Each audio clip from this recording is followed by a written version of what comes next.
right here. At home. Protect your out. We put the work in.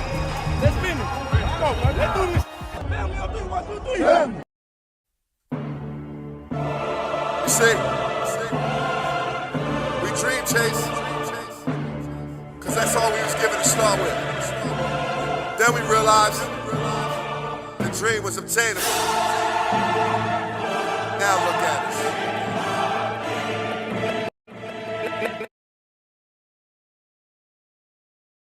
Welcome back to the Main Thing Podcast presents. I am your man, Big Huss, the one you trust, bringing you all your Philadelphia Eagles latest. Now, after weeks of interviews, speculations, leaks, man, a whole bunch of fan anxiety, right? The Eagles have hired Sean Mannion, former Packers quarterback coach, as their new offensive coordinator. And yes, ladies and gentlemen, he is calling plays. Now, this isn't a name that most people expected. Kind of came out of left field. And if you haven't checked the video yesterday, Mr. Owens did a great job breaking down Sean Mannion and his whole history and everything like that. But it's also not a name that we expected, but also not a safe hire, right? And this is definitely not a boring hire.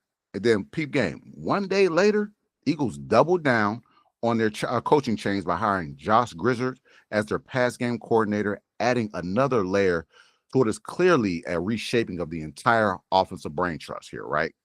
So today, we're breaking down why this isn't a Nick Sirianni puppet hire, what Mannion's offense should and could look like, how this helps or challenges for Hurts, why Grizzard's role matters more than people think, and why this is a ceiling swing, not a stability play.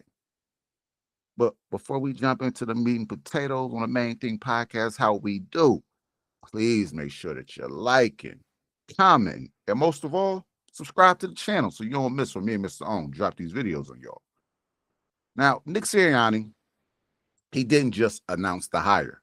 He explained the process. He said the Eagles interviewed experienced play callers, young rising offensive minds, coaches from different systems, and that's important because it tells us that this wasn't rushed, right? They really did their due diligence, emphasizing patience, openness, and most importantly, fit. Now, Sirianni described Mannion as a bright young coach, and many coaches and players who he's coached have said that about him, with systematic views on offensive football, a strategic thinker, someone who shaped by 11 years in the NFL, learning from elite coaches, his playing time, right? And according to The Athletic, Mannion will be calling plays, which immediately tells us that this just isn't ceremonial. This is real authority. My man has been given the keys to the most expensive offense in the league, right? And that's big. Now, just a little bio on Sean Mannion. Like I said, Mr. Owens did a great job of breaking Mannion down yesterday in his video. So please make sure to go ahead and check that out if you haven't already. But once again, Mannion, 33 years old, former NFL quarterback, played 8 seasons in the league, was on a roster just as recently as 2023, and then swiftly transitioned into coaching in the same year, right? So he's seen it from both ends as a player, as a coach. You know what I mean? And I'm sure that helps him when he's trying to get along and establish those relationships and that communication to some of these younger players. Now, on paper, that screams projection. I ain't even going to hold you, right? Been there, done that. But here's why the Eagles and most people around the league are excited. In Green Bay, Mannion was credited for Jordan's Love development, including a 101.2 passer rating in 2025. And look, you already know we all about the birds on this side, but Jordan Love probably had his best year this past year in 2025, really elevating his play and playing at a high level. And much of that was due to Mannion, right? He improved the command at the line. He's going to bring better timing and anticipation. And then also, you got to remember, Jordan Love missed a lot of time this past season due to, some injuries, as he typically always is injured. But when Malik Willis had to step in his stead, he was ready to play, which matters in terms of teaching communication and simplifying reads. So Mannion had the starter balling. Then when Malik Willis jumped in, the Packers offense didn't really miss a beat. He had them still playing at a high clip, right? So when Mannion's name started circulating around the Eagles for the job, people who played with them, coached alongside them, all had the same things to say.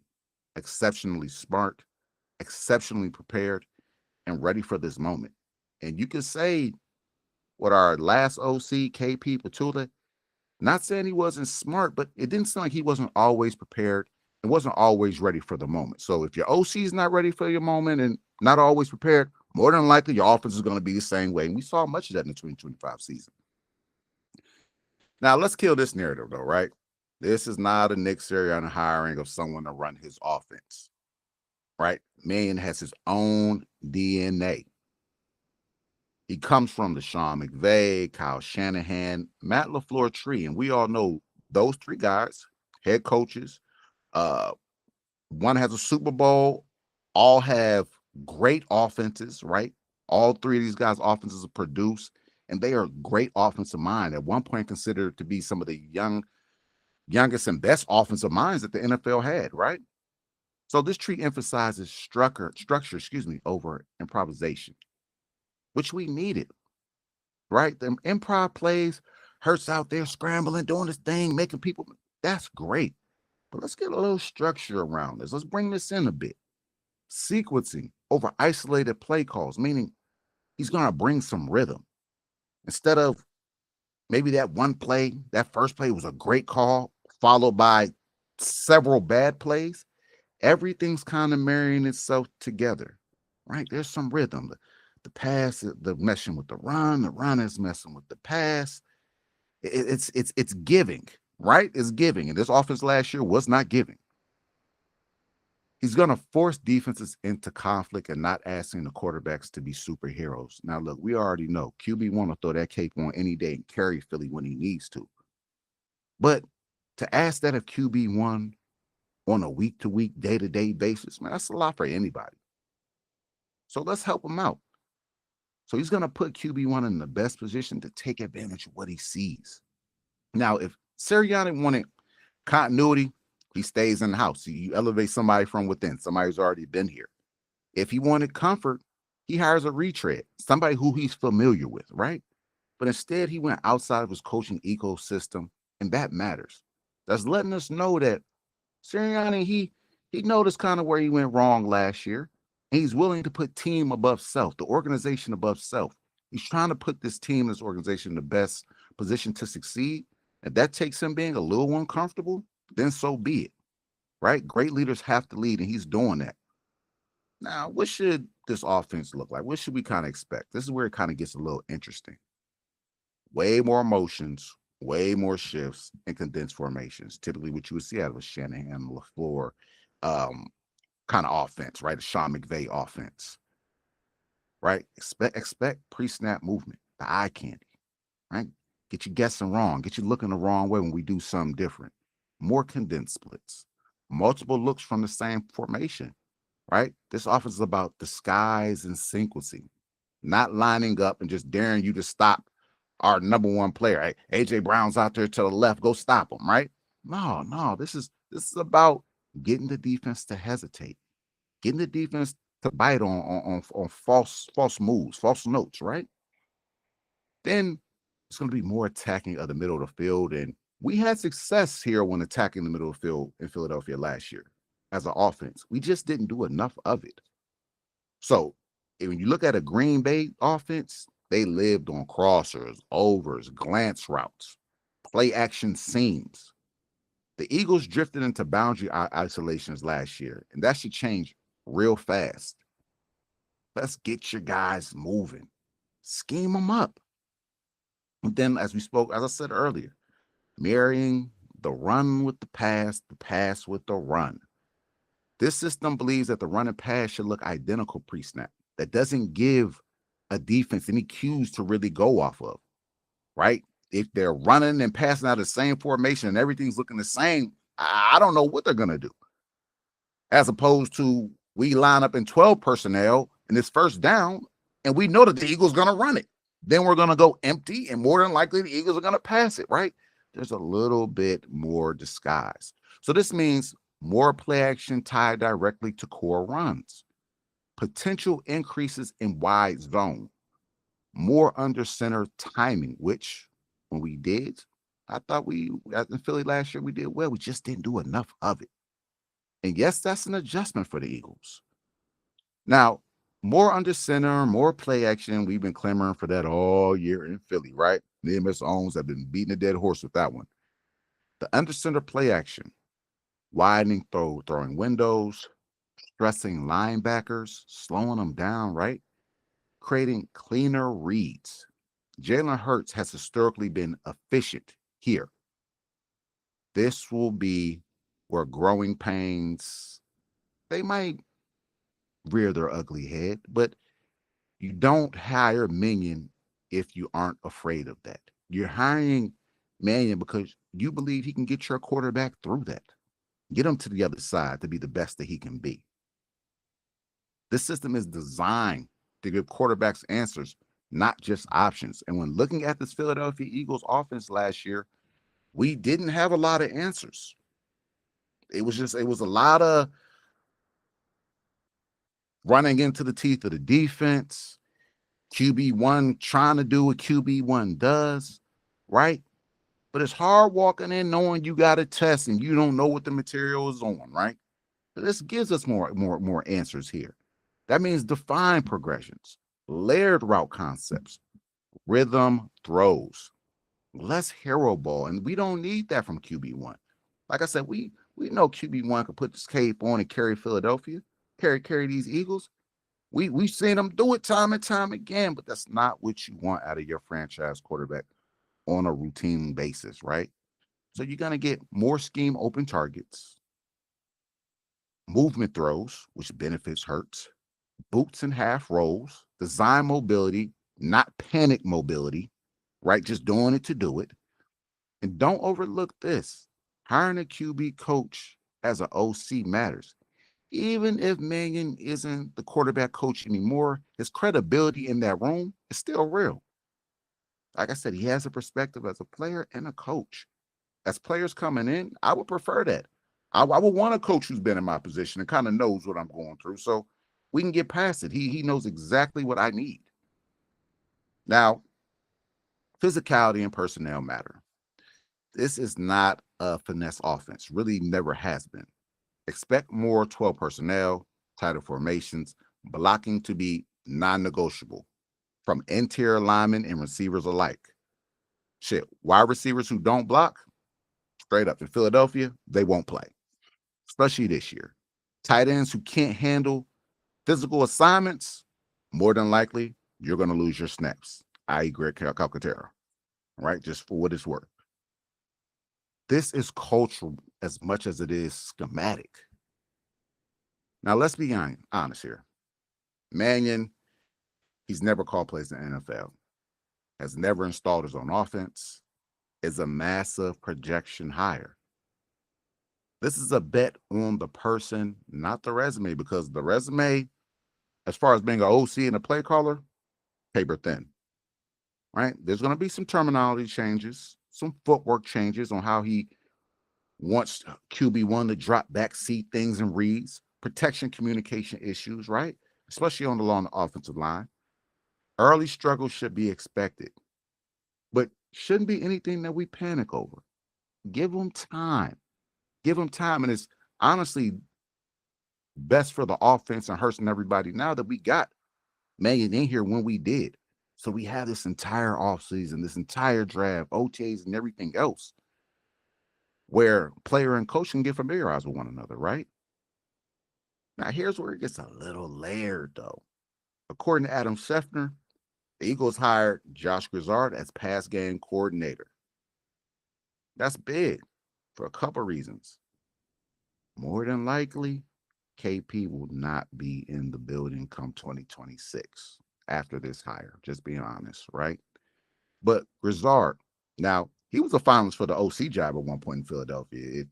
If you know, you know, right? His name's been thrown around a lot. Has actual NFL play calling experience. Comes from a completely different background than Mannion. Yes, his long season as the Bucs OC was a little bit underwhelming. Grizzard, that is, but context matters, right? They were riddled with injuries, late season collapse, but he still had Baker Mayfield playing at a high level early. And then Emeka Ibuka, rookie, man, was having a rookie season of all seasons as far as receivers go. He was balling out of his mind. Now, this pairing will tell us two things between Mannion and Grizzard, right? The Eagles want ideas, not comfort. See, comfort is what we had last year, and that's why we're sitting at home right now watching the Super Bowl instead of playing in one, right? Mannion won't be isolated. He has the support, right? Even though, man, yeah, man, this is Mannion's first time as an OC. Your pass game coordinator has been there, right? And been around some Hall of Fame caliber offensive talent down there in Tampa Bay. Knows what it takes. The Tampa Bay offense really did their thing this year, was balling at one point, but injuries kind of got them as the season progressed. Now, the big picture, or the big question, excuse me, I should say, power structure. Who has the final say? And this kind of somewhat matters, right? How involved is Sirianni in this offense, right? Does this avoid or recreate? Because sometimes when you got too many cooks in the kitchen, hey, that dish turns out bad. You want there to be one clear voice on that offensive side of the ball when it comes to coaching, right? You don't want too many people in your quarterback's ear, in your offensive player's ears, telling them different things, because that's where communication gets lost. That's where play calling starts to stall. That's where execution falters. So this remains to be seen how involved Sirianni will be in this offense. But after the new additions of Mannion and Grizzard, I'm kind of liking the direction that we're headed in. Two people coming from two different schemes, but if you blend them together, you might get a good balance of both. And speaking on QB1, I almost forgot to mention, hey, shout out to QB1 for being named to his third Pro Bowl, right? Especially on the offense of 2025, where, man, they were very underwhelming. Only one player on the offensive side of the ball was named to the Pro Bowl this year prior to Jalen Hurts, and that was Cam Jurgens. Honestly, if you wanted to keep it a being, I thought his season was kind of up and down. But with injuries and things of that nature, QB1 has been named to his third Pro Bowl, so shout out to QB1. Still getting a lot of recognition for all that he does. I'm sure many more to come. And we only headed up, man. This 2025 season was a dub for us. I'm praying, and we already know 2026 is going to be much better. But shout out once again, QB1 Jalen Hurts on his third Pro Bowl selection. Now, when it gets back to the coaching, this wasn't a safety hire. It wasn't. This is a ceiling swing. If it works, the Eagles modernize their offense, enter a proven coaching ecosystem, create continuity beyond one coordinator. And I just thought about this, even with bringing in Shamin, like 33 years old, he's a young guy. There's a real possibility that depending upon the success that he has or doesn't have, he will be back next year. We don't have to worry about him getting a head coaching job right out the gate next year. He might be here for a few years, right? So you start building that continuity. Jalen Hurts, through his career, I believe only one time has had a OC in back-to-back seasons. Every year, it's a different voice in his ear. So with Mannion, there's a possibility he may be around for a little bit, and that matters when you're talking about building offense and the continuity and everybody being on the same page in that communication. Now, if it fails, everything gets reevaluated, including the head coach. I do believe this.